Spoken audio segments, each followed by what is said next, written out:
Hello students, आज हम study करेंगे हमारे थर्ड स्टैंडर्ड टर्म 1 के इंग्लिश सब्जेक्ट की। ओके, जिसका हमने फर्स्ट लेसन स्टडी कर लिया था और उसका हमने कुछ एक्सरसाइज भी सॉल्व किया है। ओके, सो चलिए अब हम आगे की एक्सरसाइज सॉल्व करते हैं। So let's open page number 6। Okay dear students, understanding words का ये एक्सरसाइज हम अपने प्रीवियस वीडियो में सॉल्व कर चुके हैं। अंडरस्टैंड। अब आगे हम अपनी एक्सरसाइज सॉल्व करते हैं। So look at understanding rules.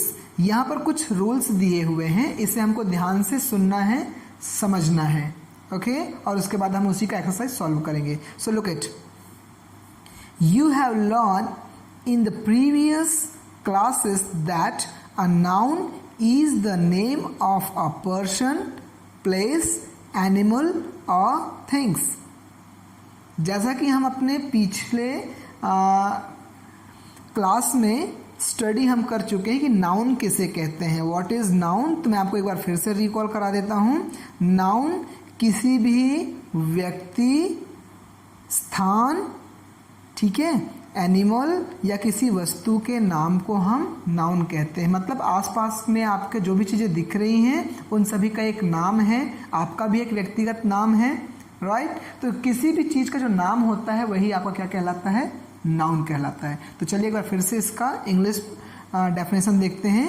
A noun is the name of a person, place, animal और थिंग। ठीक है, okay. Next, a noun that stands for any person, place, animal or thing is a common noun। अब noun का अगर हम आगे अगर प्रकार देखें, ठीक है, कि टाइप्स ऑफ नाउन अगर हम बात करें तो टाइप्स ऑफ नाउन में हमारे पास अभी फिलहाल में जो डिस्कस करने का पॉइंट है वो हमारे पास एक कॉमन नाउन है और दूसरा प्रॉपर नाउन है। तो कॉमन नाउन किसे कहते हैं, तो ध्यान रखना, ऐसा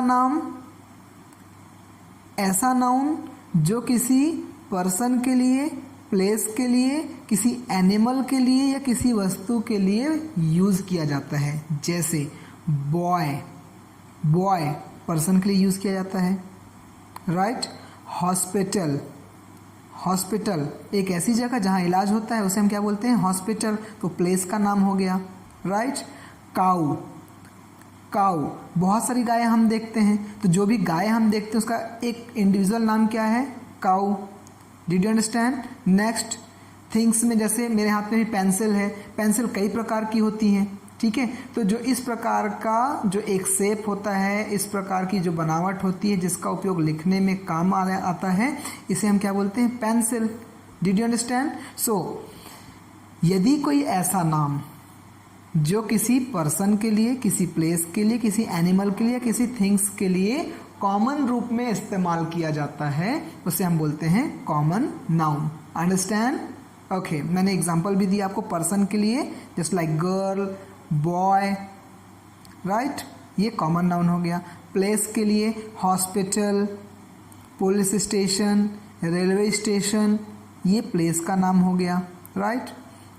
अब प्लेस में भी वो सब कॉमन नाउन है। ओके, एनिमल में काऊ, ठीक है, बफेलो, फिश, राइट। तो ये उसके उस प्रजाति के सभी का नाम क्या है आपका, वो एनिमल्स का नाम है। और जैसे काऊ है तो चाहे कोई सी भी काऊ हो उसका एक कॉमन नाम है, राइट। ओके, थिंग्स, इसका कॉमन नाम क्या है, पेंसिल। अब पेंसिल छोटी हो, बड़ी हो, इस कलर में हो, दूसरे कलर में हो, इन सभी का एक प्रॉपर एक अलग से नाम है। इस चाहे पेंसिल किसी भी साइज़ की हो, किसी भी कलर की हो, उसे हम कॉमन क्या नाम बोलते हैं, पेंसिल। तो पेंसिल अपने आप में कौन सा नाउन हो गया, कॉमन नाउन। अंडरस्टैंड। ओके, जबकि a noun that is the name of a specific person, ठीक है, किसी पर्सन, किसी बॉय का जो व्यक्तिगत नाम है, कोई बॉय है, उस जो बॉय है उस बॉय का एक अपना खुद का एक नाम होगा, तो जो उसका स्पेसिफिक नाम है किसी पर्सन का वो क्या कहलाता है, proper noun, right. Okay, place, किसी प्लेस का, जैसे हम जिस शहर में रहते हैं उसको करगी रोड कोटा बोलते हैं, तो करगी रोड कोटा हमारे शहर का जो हमारा शहर है उसका व्यक्तिगत नाम क्या है, करगी रोड कोटा। जो लोग बिलासपुर में रहते हैं उनका व्यक्तिगत शहर का नाम क्या है, बिलासपुर, राइट। Next, animal. कई बार हम एनिमल का भी एक व्यक्तिगत नाम रखते हैं, ठीक है। जैसे अगर हम व्यक्तिगत नाम में क्रो बोले, क्रो कौआ, ठीक है, क्रो बोलें, राइट, तो वो क्या हो गया आपका, उसका व्यक्तिगत नाम हो गया। नेक्स्ट, इसी तरीके से वस्तु के भी, जब अपन किसी वस्तु को एक व्यक्तिगत नाम से जाने, ठीक है, तो आपका क्या कहलाता है, प्रॉपर नाउन कहलाता है। डिड यू अंडरस्टैंड, ठीक है। ओके, सो ये आपका था common noun and proper noun. Dear students, अब कॉमन नाउन और प्रॉपर नाउन का बेस करते हुए हमारे आगे की एक्सरसाइज है, चलिए उसे सॉल्व करते हैं। So let's come on page number 7। Look at the first exercise, fill in the blanks with appropriate nouns, ठीक है। जो उपयुक्त नाउन है यहाँ पर उसमें फिल करना है, मैंने ऑलरेडी फिल कर लिया है। आप अगर चाहें तो इसमें से कुछ वर्ड्स जो आपके प्रॉपर नाउन के हो सकते हैं उसे आप चेंज कर सकते हैं, राइट। लुक एट द, यहाँ पर मैं ब्लैंक्स मानता हूँ, okay. The blanks are roaring in the jungle. Roar means दहाड़ना। अब दहाड़ने का काम किस जानवर का है, किस जानवर का है, दहाड़ता कौन है, of course the right answer is Lions. तो मैंने यहाँ पर आर की वजह से लायंस लिखा, एक से अधिक। The lions are roaring in the jungle, understand, okay. Next, my, यहाँ पर ब्लैंक मानो, my blank is cooking food for the family, ठीक है। My blank is cooking food for the family, आपकी फैमिली में आपके सभी फैमिली के लिए कौन खाना पकाता है, राइट आंसर क्या है, मदर। तो यहाँ पर हम मदर लिख सकते हैं, my mother is cooking food for family. Next, blank is eating fruits, ठीक है, ब्लैंक इज ईटिंग फ्रूट। तो यहाँ पर कोई एक हम व्यक्ति का नाम लिख सकते हैं जिसका व्यक्तिगत नाम हो, ठीक है। तो कौन फ्रूट खा रहा है, तो आप यहाँ पर राम, मैंने राम लिखा, आप कोई से दूसरा नाम लिख सकते हैं, right, okay. So Ram is eating fruits, आप कुछ भी नाम यहाँ पर लिख सकते हैं, किसी एक व्यक्ति का नाम, किसी का भी नाम आप यहाँ पर लिख सकते हैं, right. Next, blank are kept on the blank, कोई चीज़ है जो किसी पर रखी हुई है। तो अगर हम एग्जाम्पल देखें तो हम एग्जाम्पल ले लेते हैं, ठीक है। किस पर रखी जाती है ज़्यादातर चीज़ें, टेबल के ऊपर। तो मैंने यहाँ पर कैप्ट ऑन द टेबल लिख दिया, राइट। अब टेबल पर क्या रखी हुई है, तो मैंने यहाँ पर आंसर में लिखा हुआ है books. Books are kept on the table. यहाँ पर मैंने बुक्स क्यों लिखा, बुक्स इसलिए लिखा क्योंकि बुक्स एक से अधिक है और उसी के साथ एक से अधिक वस्तुओं के साथ में आप आर लगाएंगे, ठीक है। यहाँ पर आर लिखा हुआ था ना, इसलिए मुझे यहाँ पर बुक्स लिखना पड़ा। अगर यहाँ पर इज होता तो यहाँ पर मैं बुक लिखता, राइट। बुक्स मीन्स एक से अधिक, और एक से अधिक वस्तुओं के लिए आर का इस्तेमाल होता है। अब यहाँ एक वस्तु अगर होती, सिर्फ बुक होता, तो यहाँ पर इज होता, book is kept on the table होता। बट यहाँ पर आर लगा हुआ, तो हमारे लिए ये कंपल्सन, हमारी ये मजबूरी है कि हम क्या लिखें, यहाँ पर बुक्स लिखें। आप यहाँ पर कुछ और भी लिख सकते हैं, right. Notebooks are kept on the table, pencils are kept on the table, pens are kept on the table, ठीक है, ऐसा आप लिख सकते हैं। Next, blank and blank are water animals. अब यहाँ पर स्पेसिफिक लिखना है भाई आपको, वाटर एनिमल्स कौन कौन से हैं। तो आप यहाँ पर हॉर्स, डॉग ऐसा नहीं लिख सकते, किसी भी एनिमल्स का नाम नहीं लिख सकते, स्पेशलाइज्ड करना पड़ेगा। क्या कि वाटर एनिमल्स कौन कौन से। तो मैंने यहाँ पर आंसर लिखा हुआ है फिश एंड लीच। फिश मछली एंड लीच मीन्स जोंक, आप सुने होंगे, जानते होंगे इसे, लीच जोंक, ओके, स्पेलिंग याद रखेंगे। Next, I went to blank for a holiday. मैं एक दिन की छुट्टी के लिए कहाँ गया। आप यहाँ पर किसी भी शहर का नाम लिख सकते हैं, मैंने यहाँ पर बिलासपुर लिखा, आप इसमें कोई सा भी दूसरा नाम लिख सकते हैं, और जिस जगह पर गया उसका नाम है, यही क्या कहलाएगा, आपका नाउन कहलाएगा, understand. Next, the blank is crying in the cradle. Cradle means होता है पालना, ठीक है, पालना देखें छोटे बच्चों का, जिसमें छोटे बच्चे को हम लिटाते हैं, सुलाते हैं, राइट। तो उसे हम क्या बोलते हैं, क्रैडल। तो the blank is crying in the cradle, तो कौन रो रहा है। अगर हम यहाँ पर आंसर करें तो आंसर क्या होगा, द बेबी, अब यहाँ पर इज लगा है इसलिए बेबी लिखना, अगर आर लगा होता तो क्या होता, बेबीज, राइट। तो यहाँ पर क्या है, the baby is crying in the cradle, understand. Next, my cousins live in, मेरे कजन्स रहते हैं, कहाँ रहते हैं, आपको कहीं एक स्थान का नाम लिखना पड़ेगा। मैंने यहाँ पर रायपुर लिखा हुआ है, आप कोई सा भी शहर का नाम लिख सकते हैं, ठीक है। और किसी भी एक व्यक्तिगत पर्टिकुलर शहर का नाम उसका प्रॉपर नाउन कहलाएगा, understand. Next, blank is sitting on a rocking chair, ठीक है।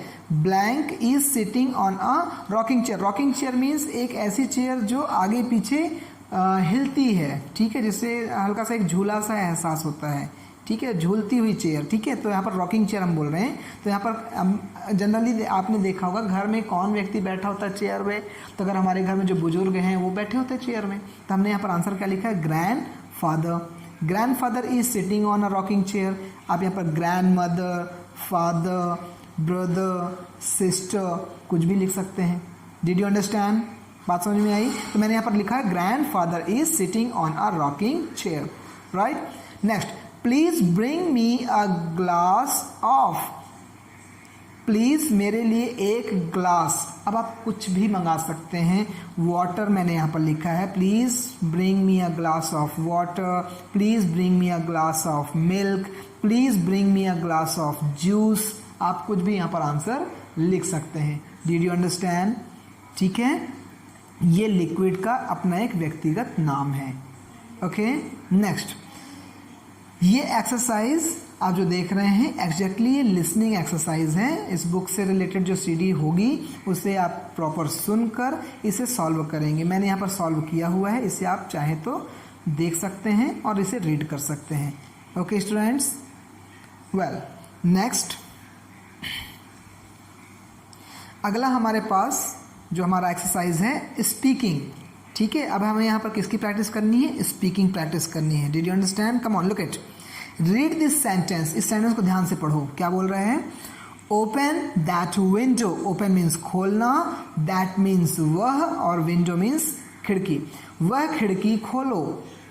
सैड द किंग, किंग ने कहा, तो किंग किसी व्यक्ति को बोलते समय ऑर्डर करता है, कमांड करता है, राइट, ठीक है। किंग किसी को रिक्वेस्ट नहीं करेगा, किंग क्या करता है, ज़्यादातर ऑर्डर करता है, कमांड करता है। तो क्या बोला किंग ने, क्या कहा, वह खिड़की खोलो, राइट।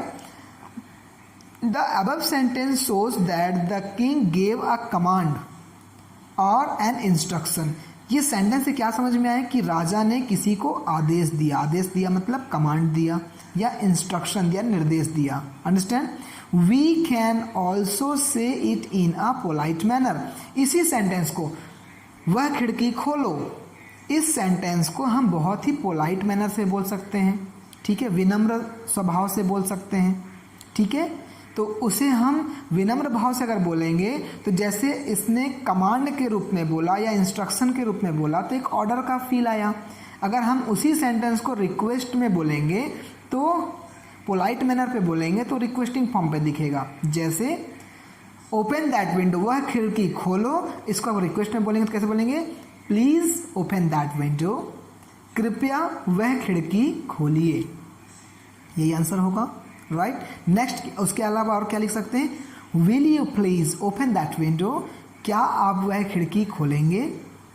ये आपका पोलाइट वे पे, मतलब पोलाइट मैनर से आपने रिक्वेस्टिंग फॉर्म में उसी सेंटेंस को बोला। Did you understand, okay. तो हम क्या करते हैं डियर स्टूडेंट्स, स्पीकिंग के टाइम में यदि अगर हमें कमांड करना है तो हम ऑर्डर करते हैं या इंस्ट्रक्शन देते हैं, या फिर अगर हमको किसी से रिक्वेस्ट करना है तो हम सेंटेंस को प्लीज से बोलते हैं, और बोलते समय हमें अपने भाषा में, अपने टोन में, अपने एक्सप्रेशन में पोलाइटनेस रखना पड़ता है, थोड़ा सा रिक्वेस्ट रखना पड़ता है, अंडरस्टैंड। चलिए अब आगे की एक्सरसाइज सॉल्व करते हैं।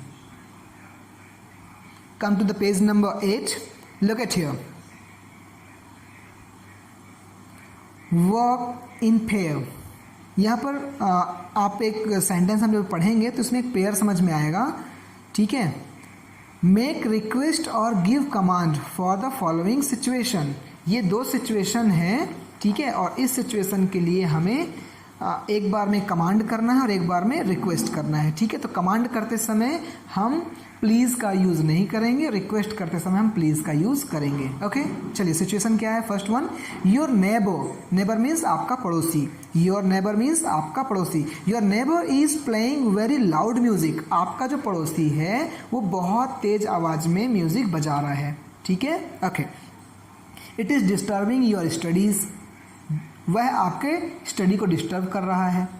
You want them to low the volume, यदि अगर आप उनको बोलना चाहते हैं कि प्लीज़ वॉल्यूम आप कम करो, तो यदि अगर आप रिक्वेस्ट करेंगे तो क्या बोलेंगे, यहाँ पर आंसर होगा please low the volume, please low the volume, या आप उसने रिक्वेस्ट किया। अब वहीं पर कमांड, आवाज़ कम करिए या आवाज़ कम करो, तो ये आपका कमांड हुआ। तो आवाज़ कम करो कैसे बोलेंगे, low the volume,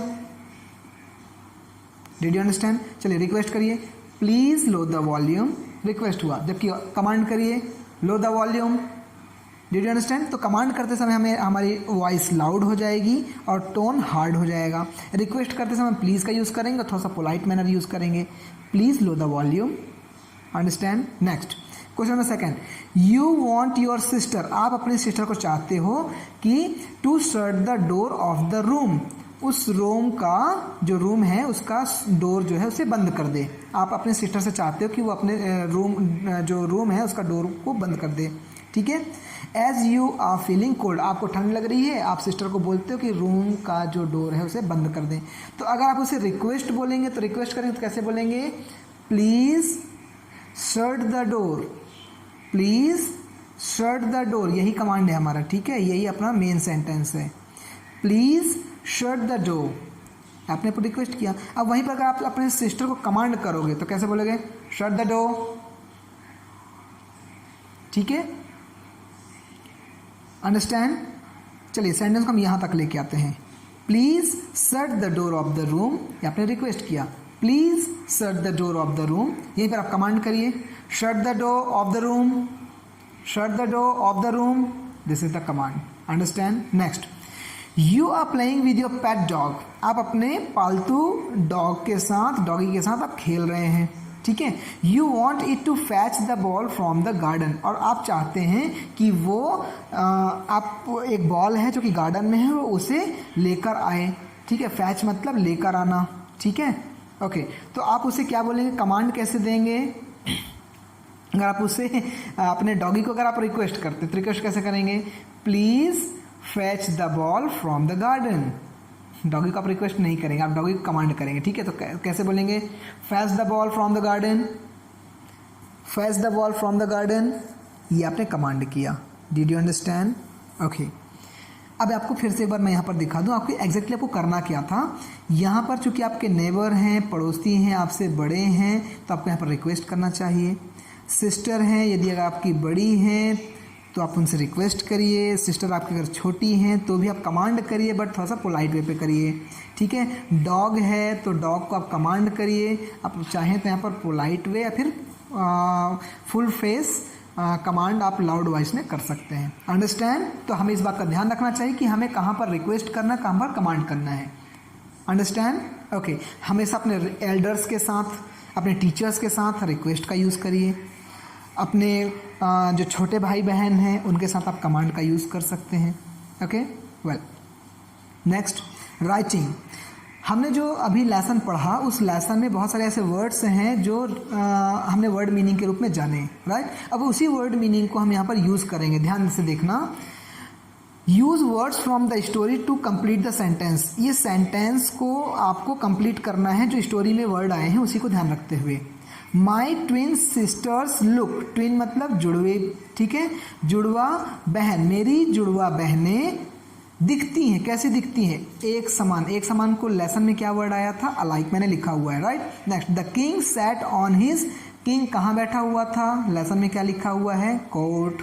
next, Rachita had a great, Rachita के पास एक अच्छा क्या था, विजडम। आप यहाँ पर विजडम लिख लीजिए, मैंने लिखा नहीं है, आपके लिए छोड़ा हुआ है, यहाँ पर आप क्या लिख लीजिए, wisdom. Next, can you solve this, क्या आप सॉल्व कर सकते हैं, तो लेसन के आधार पे क्या सॉल्व किया गया है, क्वीन ने क्या दिया था राजा को, किंग को क्या सॉल्व करने के लिए बोला था, पजल। तो राइट आंसर इज पजल।